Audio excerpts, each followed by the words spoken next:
In the 1980s, when I was in medical school, they were just unlocking the discovery of the biology of cancer. So once you can understand the biology of the disease, what makes the cell grow, what makes the cell die, then you can, unlock that and make a druggable target. Paul Fishkin, I am a hematologist and medical oncologist at Illinois Cancer Care.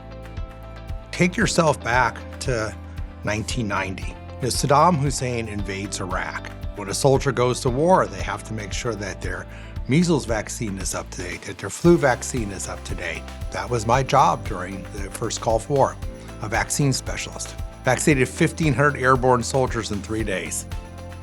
And I got a medal for that.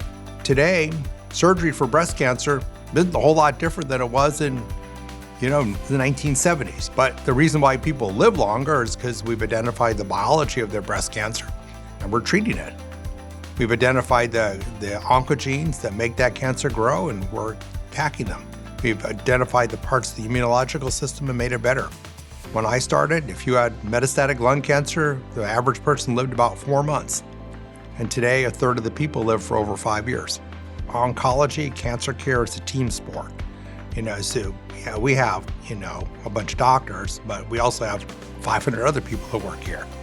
The intake team requires your nurses, it requires your medical office assistants who check your vital signs and make sure your drug list is accurate, and pharmacy. These are the hardest drugs in the world to give, and we give literally hundreds and hundreds of doses day in and day out. There's no I in team, there's no room for rock stars in cancer care.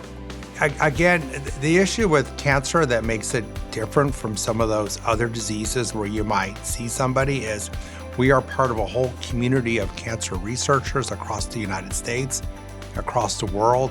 When we participate in a clinical trial, it's not just done here, it's done in our cooperative group system. It's done with all these other cancer specialists around the United States and around the world. And that's really the key to what's pushed cancer medicines to be able to make people live longer and live better.